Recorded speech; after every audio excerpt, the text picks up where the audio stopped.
Bos, trading tuh susah. Gak segampang kau pencet-pencet. Setelah itu dicekoki. Mau kaya dalam waktu cepat? Joinlah dengan saya. Apa bedanya dengan Kinet? Udah umum. Mau jadi apa generasi kita? Gak ada yang namanya duduk-duduk tadi dapat duit. Gak ada. Palsu. Gak ada itu. Semua orang itu ada proses. Kerja, banting tulang, cari kuliah, cari kerja, buat CV yang keren, baru bisa jadi pengusaha.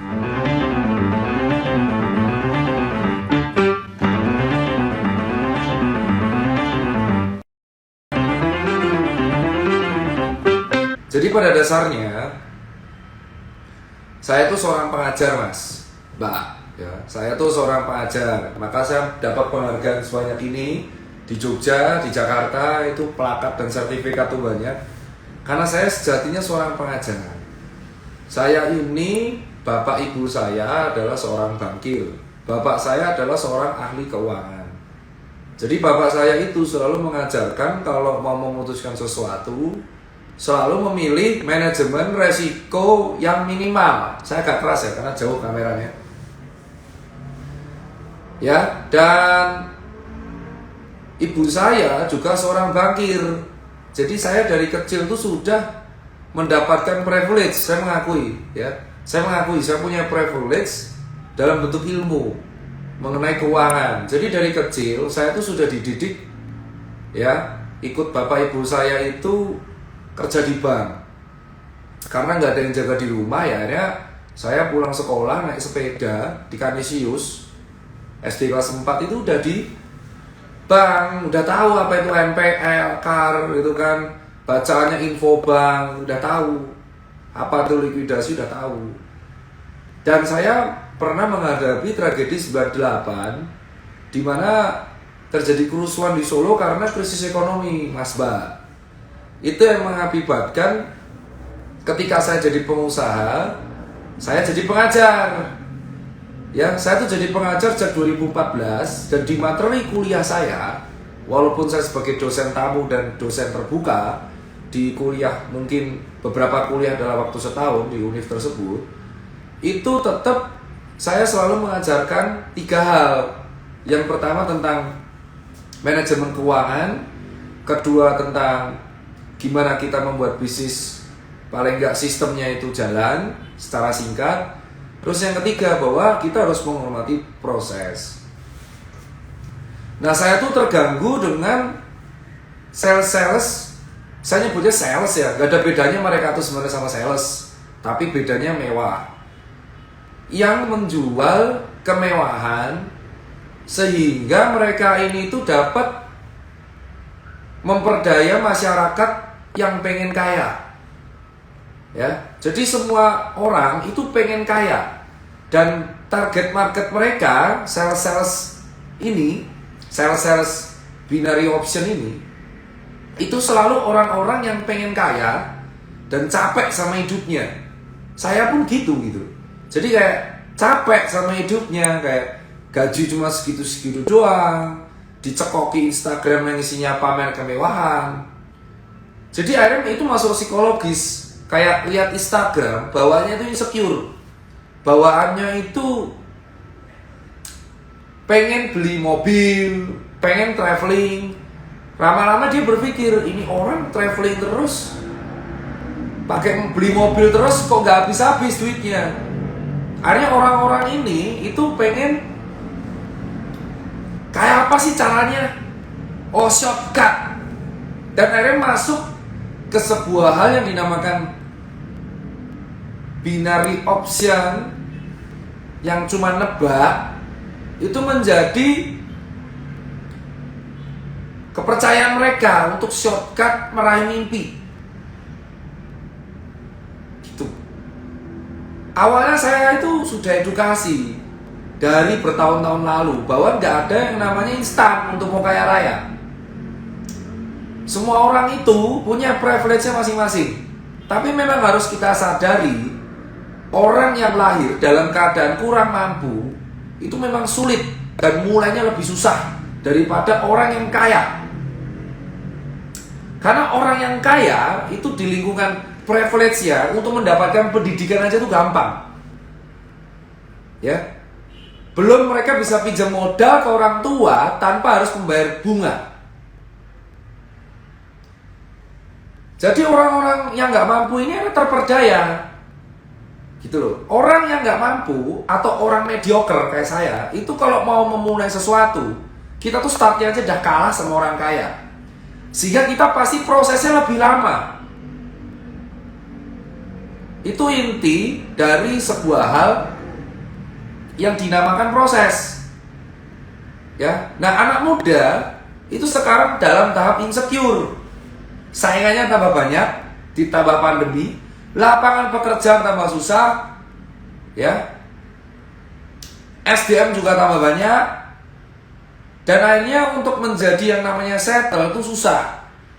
Bayangin Anda lahir dalam keadaan keluarga yang memang biasa-biasa aja, buka media sosial sudah insecure, melihat medsos isinya mewah, mewah. Akhirnya orang akan berpikir gimana kita mencari kemewahan ini. Orang tuh udah gak mau menghormati proses 1, 2, 3 tahun. Maunya besok harus ada uang banyak.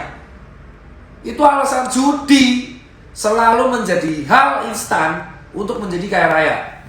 Mau judi bola, mau main slot, mau poker, sampai akhirnya binary option. Gara-gara istilah sales ini yang kaya raya, orang akhirnya menganggap binary option sebagai trading. Itu yang saya terganggu. Bapak saya tuh di bankir. Jadi kalau saya itu diskusi trading atau investasi, ya saya tinggal nelfon bapak saya. Saya kembali lagi, saya punya privilege di bapak ibu saya, yang mereka itu orang-orang yang paham di keuangan. Trading itu artinya berdagang. Ada yang didagangkan. Namanya aja trade. Trade itu dagang. Trading berarti berdagang. Artinya kamu tuh berdagang. Investment itu naruh duit. Yang membedakan trading dan investasi adalah jangka waktu, durasi. Kalau investasi, kamu itu memakai aset, memakai uang yang sudah kamu siapkan, ya, untuk kamu taruh, sehingga nanti uang ini akan bisa muter secara pasif, ya, bukan uang panas. Dan kalau untuk investasi itu dalam jangka waktu lama. Di bank investasinya berupa deposito, bisa berupa emas, bisa tanah, rumah, koleksi, lukisan, atau kita bisa berupa reksadana, bisa. Dan persamaan dari investasi dan trading itu adalah ada aset yang mendasari semua ini. Gitu bos. Secara umum ya, asetnya apa gitu loh. Ada, jelas. Misal saya beli saham PTA, itu artinya saya ada tahu asetnya. Saya ada lot di PT itu. Atau kalau misalkan itu bukan saham, saya beli dagang sepatu, ya, artinya saya dagang sepatu itu ada asetnya. Saya memperdagangkan sepatu. Kalau trading itu kamu membeli sesuatu yang murah, kamu jual lebih mahal, sehingga mendapatkan margin disebut profit. Itu mau dalam bentuknya barang kek, mau bentuk saham kek, mau bentuk kripto kek, semua barang itu bisa diperdagangkan. Misal kamu beli kripto, ya, kamu menggunakan kripto itu dulu nggak bisa buat apa-apa. Dulu, kenapa kripto sekarang naik nilainya? Karena supply-nya kecil dan kripto ini sudah bisa dijadikan alat tukar. Sehingga akhirnya kalau dia menjadi alat tukar, dia mempunyai value alat tukar. Itu namanya trading dan investasi. Itu bisa diajarkan lebih lanjut sama orang-orang tokoh ternama di Indonesia. Dan kalian bisa cari sendiri, bukunya tersebar bebas. mengenai cara trade dan cara investasi yang benar. Nah, seorang guru yang benar di bidangnya itu akan mengajarkan muridnya yang benar, bukan mengajarkan yang salah ke jurang. Berbeda. Misal, saya pengen belajar apa itu trading. Let's say Dokter Tirta pengen belajar. Saya akan memilih guru yang mengajarkan saya resiko yang paling minimal. Karena guru selalu mengajarkan yang baik, resiko yang minimal, sehingga muridnya tidak terjun ke jurang, sehingga muridnya bisa mengambil poin yang benar. Ya, itu poinnya. Guru yang benar akan mengajarkan yang benar. Nah, saya terganggu dengan statement salah satu influencer. Kemarin ketika Instagram dia hilang, pasti tahu ya, dia itu ditanya dan dia menjawab, saya edukasi mengenai trading, dan orang yang trading harus tahu resikonya dan siap loss. Nah, ini salahnya. Seorang guru selalu mengajarkan cara memilih aset yang benar dan cara memilih tindakan yang benar dengan resiko yang minimal. Itu dinamakan risk management atau manajemen resiko. Semua tindakan harus dipikirkan matematik resikonya. Let's say, saya mau buka toko sus and camp di mall A. Maka saya harus pikirkan sewa rukonya, listriknya, maintenance-nya, gaji pegawainya, reinvestment interiornya berapa. Sehingga resiko-resiko yang terjadi saya pikirkan, kalau toko tersebut gak ada income, maka berapa kemungkinan rugi yang saya dapat. Itu namanya resiko. Nah, kalau ada guru mengajarkan bahwa ya ini tanggunganmu, resiko kamu tanggung sendiri, itu bukan guru yang baik. Tapi dia hobi sedekah. Sedekah dan ilmu itu memang sama-sama baik. Tapi kalau kamu koruptor, tapi kamu sedekah menggunakan korupsimu, itu tidak membuat kamu lebih baik. Jadi jangan dicampur adukan. Kalau kamu punya salah, mengajarkan hal yang salah, maka kamu harus meminta maaf. Sesimpel itu. Kalau kamu salah dan kamu menutupi kesalahanmu dengan berbuat kebaikan, itu tidak akan menyelesaikan masalah. Apakah kalau kamu korup 1 triliun kamu korup, terus kamu sedekah 100 miliar menggunakan uang korup, apakah menghilangkan statusmu sebagai koruptor? Tidak. Jadi itu berbeda. Saya ini jarang mau speak up soal kayak ginian. Saya aja sampai konsul sama orang tua saya, orang bank. Saya tuh punya privilege di bank, saya udah bilang berkali-kali, saya tidak pernah mengatakan sedikit pun saya itu dari nol. Maka saya selalu respect sama orang yang mau berjuang mencari kerja dari nol, karena saya nggak pernah ngerasain itu. Dan saya sadar, orang Indonesia itu mau terperdaya sama kemewahan fana, teman. Itu sesuatu yang harus diluruskan. Kenapa saya bangga dapat kayak ginian plakat, saya pamerkan? Karena untuk meraih satu plakat ini susah. Untuk mendapatkan satu plakat sebagai pembicara itu susah. Karena plakat ini menjadi penghargaan saya sebagai dosen tamu. Itu susah. Nah, sekarang kita akan bahas miskin itu privilege. Itu salah. Salah. Privilege itu secara harafiah artinya kemudahan. Apakah orang miskin bisa dapat sesuatu dengan mudah? Tidak. Orang miskin atau nggak mampu itu mau mendapatkan pendidikan aja susah. Anda yang mengatakan miskin itu privilege, berarti Anda tidak pernah merasakan susah. Semua orang itu pengen kerja, pengen usaha, terjebak binomo dan kawan-kawan itu karena capek miskin. Sekali lagi saya bilang, orang miskin, orang kurang mampu itu serba susah. Orang yang mengatakan miskin privilege itu gak pernah miskin. Saya kasih tahu kenapa miskin itu susah. 1, untuk mendapatkan pendidikan yang proper, mereka udah kalah. Gimana kamu mengatakan miskin itu privilege? Itu salah kaprah dan kamu jual dalam bentuk buku. Itu yang mengakibatkan saya tuh sampai, wah, ini orang Saya kenal dia, tapi kayak nih, keterlaluan. DM doang nggak cukup, karena dia sudah mempublikasikan ini dalam bentuk buku. Gitu. Ya, saya tuh seorang guru, jadi saya mikir, saya jual buku, judulnya Miskin itu Privilege. Saya nggak peduli isinya, tapi dari judul itu udah salah. Privilege itu kemudahan, miskin itu susah. Orang miskin aja dapat pendidikan tuh susah. Mereka tuh mikir untuk hidupnya, besok tuh makan apa, gimana disebut miskin itu privilege. Beda.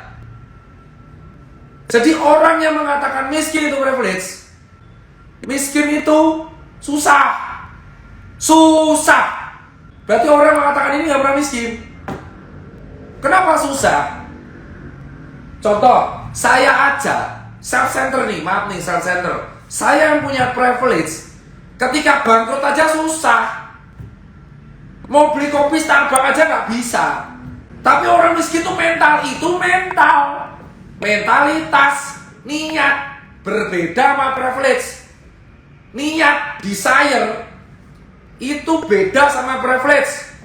Lah kamu katanya guru trading, masa kamu gak bisa membedakan privilege sama niat? Dan kamu menjual buku yang itu bisa rentan membuat misinterpretasi di seluruh Indonesia mengenai topik yang kamu jual. Terus gimana dok orang miskin bisa sukses?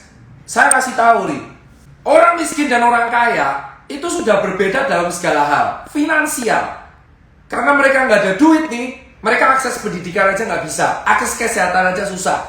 Disitulah peran penting pemerintah. Pemerintah sebagai regulator dan pemegang kebijakan itu menutupi jurang ini. Itulah kenapa orang kaya pajaknya progresif. Kalau kamu cek ke KPP Pratama, itu pajaknya progresif. Pajak progresif digunakan untuk membiayai orang yang nggak mampu dalam bentuk BPJS, beasiswa pendidikan, LPDP, UMKM, kredit usaha rakyat. Saya tanya ke kamu yang jadi guru yang mengatakan binari itu benar. Apakah kamu tahu kur itu bunganya berapa? Apa kamu tahu keuangan yang sehat itu gimana? Untuk menutupi jurang miskin dan kaya, saking susahnya ini, pemerintah aja turun tangan. Kalau miskin itu benar privilege, ngapain pemerintah turun tangan? Orang yang buat judul ini plek-jiplek gak tahu berarti. Teori simpel kehidupan aja gak ngerti. Dan ini gak hanya di Indonesia. Di Inggris, pajaknya aja gede. Tahu? Cristiano Ronaldo dan Messi di Spanyol, itu pajak penghasilannya 50%. Ya, tapi kesehatannya itu murah. Kamu berobat di Eropa itu murah. Karena sudah ditutupi oleh pajak-pajak dari orang yang kaya. Kenapa di Eropa jarang yang pakai mobil? Karena pajak mobilnya itu mahal, sehingga dipaksa memakai transportasi umum. Jadi jurang antara kaya dan miskin itu ditutupi oleh pemerintah sana. Kalau memang miskin itu privilege, kenapa harus dibantu pemerintah? Karena susah. Jadi susah tuh nggak enak. Tapi orang susah mental, itu mental. Beda. Kalau Anda bilang orang nggak mampu memiliki mental yang lebih kuat, saya setuju. Mental yang memang lebih kuat. Karena dia sudah terbiasa struggle setiap hari. Itu bukan privilege. Itu mental. Niat. Keinginan untuk hidup. Itu namanya survival. Anda itu kalau masih muda, belajarlah sampai ke Roma, belajarlah sampai ke Cina sebelum Anda tuh ngomong. Dengan bangga Anda mengatakan, cara kaya raya muda, ilmu yang Anda mau katakan tuh ngomong kosong semuanya. Dan banyak yang percaya. Itu alasan saya ngomong. Karena kasihan anak muda yang susah-susah bekerja siang dan malam, akhirnya terganggu insecure gara-gara Anda. Anda tuh nggak tahu rasanya susah tuh kayak apa. Jadi jangan sok-sokan menjadi orang susah. Kalau Anda belum pernah miskin, jangan sok-sokan jadi orang miskin. Susah. Paham? Itu kenapa saya ngomong. Kenapa pandemi nggak selesai? Karena kesehatan kita nggak rata vaskesnya. Sehingga orang-orang tidak mendapatkan akses kesehatan yang sama. Kalau kaya raya enak, dapat booster luar negeri. Itu alasan negara maju gampang ngadepi COVID. Itu. Dan gara-gara edukasi yang salah, istilah trading itu jadi bias. Apa-apa dibilang trading ya. Padahal orang ini aja nggak tahu definisi trading itu apa. Aman, saya dosen. Jadi saya biasa ngajar. Emang saya kalau ngajar harus selfie gitu bos. Emang saya kalau webinar harus selfie. Emang kalau saya ngajar mahasiswa harus selfie. Tidak perlu semua itu di post medsos. Mau orang udah saya pansos. In reality saya ngajar. Sebagai seorang mengajar tuh melihat edukasi kayak gini tuh salah. Mau jadi apa generasi kita? Gak ada yang namanya duduk-duduk tadi dapat duit. Gak ada. Palsu. Gak ada itu. Semua orang itu ada proses. Kerja, banting tulang, cari kuliah, cari kerja, buat CV yang keren, baru bisa jadi pengusaha. Dan ingat, pengusaha sukses itu juga punya faktor luck, keberuntungan yang jarang dibahas. Dokter Tirta bisa kayak gini karena beruntung. Karena saat itu buat jasa cuci sepatu gak ada saingan. Permintaan saya tuh cuma satu. Orang-orang yang jadi sales binary option ini dengan bergimik hidup mewahmu itu, edukasi yang benar. Jadi orang tidak menganggap trading menjadi sesuatu yang aneh. Bukan dengan cara apa-apa, e-trading ya. Bos, trading itu susah. Gak segampang kau pencet-pencet. Dalam kamu trading itu membedakan durasi, pendek waktunya. Itu pun gak sejam 2 jam, bulanan. Dan kamu harus merhatikan pergerakan keuangan, pergerakan politik negara tersebut, pergerakan kebijakan publik. Karena trading itu sensitif. Gara-gara isu publik, PPKM misal, isu politik, itu grafik bisa turun. Dan akan mengurangi atau value dari aset tersebut. Anda silakan debat sama netizen yang nggak terima. Tapi kalau Anda debat sama saya, teman saya, circle saya itu saksi hidup. Dari saya ngemper kosan di 2011 sampai sekarang saya gini, itu proses 13 tahun bos, saya tuh usaha. Jadi ajarkan yang benar. Jadilah guru yang baik. Mengajarkan resiko yang benar. Mengajarkan keuangan yang benar. Sekarang apa nggak kasihan anak-anak yang lahir di Gen Z, kelahiran 2000. Kalau kelahiran 2000 sekarang umur 20 tahun. Bangun-bangun disuguhi barang mewah, rumah mewah, hambur-hamburan uang.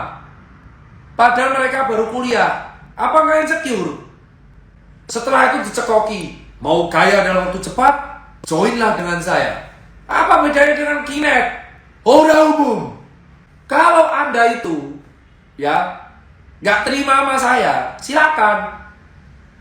Tapi usaha saya sudah ngasih makan ratusan orang. Banyak keluarga yang makan dari usaha ini. Dan itu alasan saya kerja banting tulang demi karyawan di perusahaan ini. Dan sekarang netizen itu dengan gampang menilai, pengen shortcut. Ini mengingatkan saya kayak Kinet. Orang umum, berkat dia, saya mendapatkan Mustang. Orang umum. Apa bedanya sales-sales ini dengan sales Kinet? Apa bedanya? Digimik dengan keren. Orang umum. Hah? Orang umum. Keren sekali. Saya dulu adalah pengangguran. Berkat Kinet, saya memiliki rumah, motor. Apa bedanya sama sales-sales ini? Hah? Apa bedanya? Bedanya anak muda. Bedanya pamer kemewahannya di Instagram. Orang kaya tuh nggak akan begitu, bos. Karena orang kaya ingin menginginkan sekitarnya kaya. Karena orang kaya ingin ekosistemnya menjadi baik. Kalau ingin mengajarkan ekosistem baik, maka mereka akan mengajarkan yang benar sebenar-benarnya.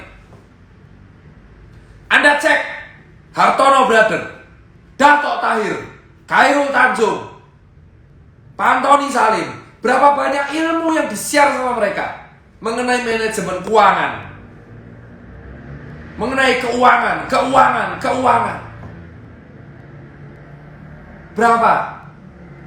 Orang kaya ketika sudah kaya akan sibuk untuk membagi ilmu agar sekitarnya menjadi kaya.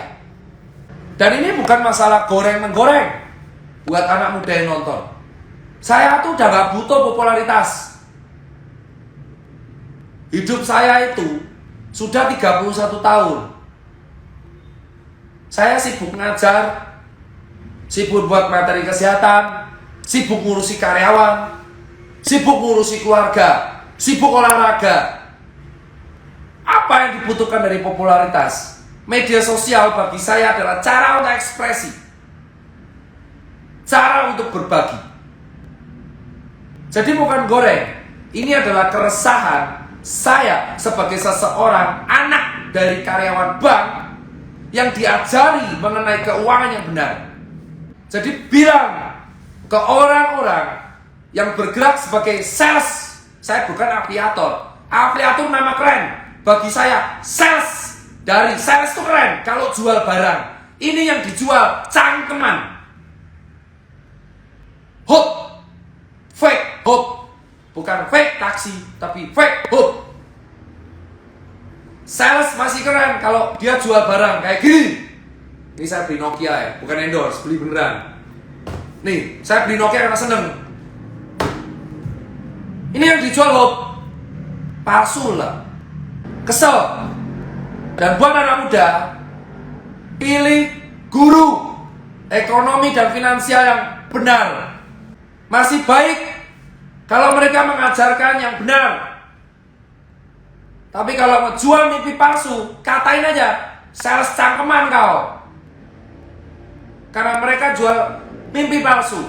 Lebih tinggi derajat orang-orang sales-sales yang di jalan, yang gajinya tuh harian, dari menjual barang.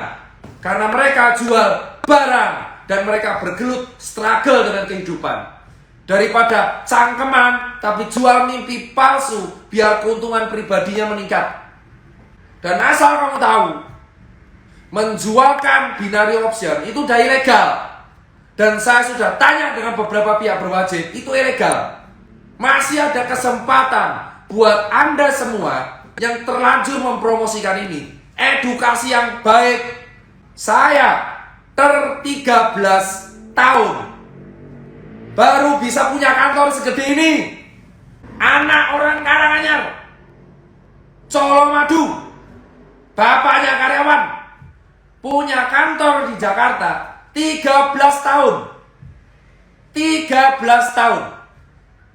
Berjuang dari Karanganyar sampai ke Jakarta. Itu 13 tahun, astaga. Kalau saya punya privilege, bapak saya dosen, bapak saya karyawan bank, guru keuangan, butuh 13 tahun.